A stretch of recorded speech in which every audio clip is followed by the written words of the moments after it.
In a rare public address in August 2016, Emperor Akihito of Japan suggested that he may abdicate the throne.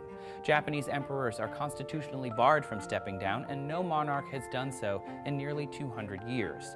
Japan is a highly developed country with a liberal democracy, and yet it has the oldest continuing monarchy in the world.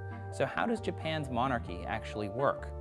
Well, Japan's imperial family is a hereditary monarchy, not unlike those which are common in Europe and the Middle East. The head of the family is the emperor, and according to Japan's constitution, he is the symbol of the state and of the unity of the people. As such, the emperor's role is largely that of a figurehead. That is, he attends diplomatic functions, provides support after natural disasters, awards honors, and performs a number of other symbolic duties. In fact, the emperor only has two formal responsibilities: appointing the prime minister, as designated by parliament, and appointing the chief justice, as designated by the cabinet.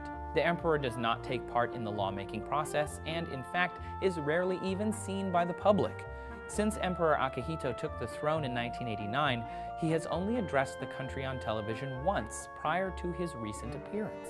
Japan's imperial family has existed for thousands of years, and their role has evolved throughout history.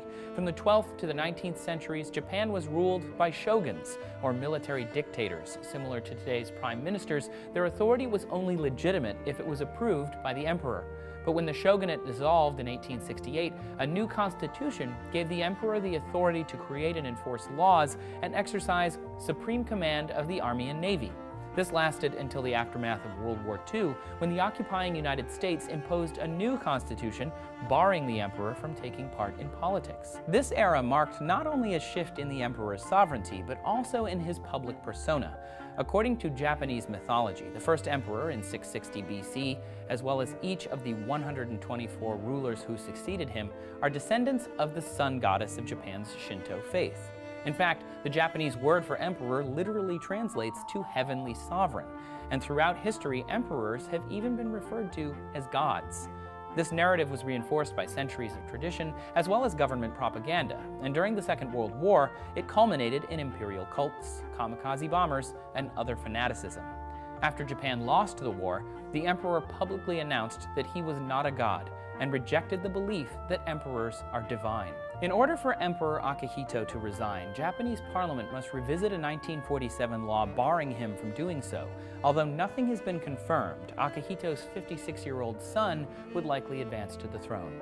But Japan is famously resistant to change, and reconsidering the role of its emperor once again may be a long and arduous road.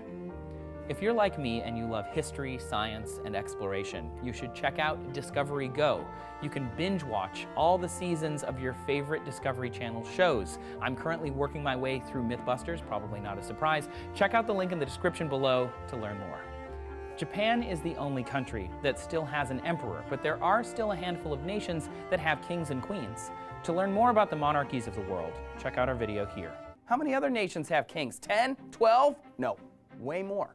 45 nations have monarchs. 45 nations! But don't get too excited. 16 of those, including the UK, are Commonwealth realms like Canada or Australia that recognize Queen Elizabeth II of England as their monarch. Thanks for watching Seeker Daily, everyone. Make sure to like and subscribe so you get new videos from us every day.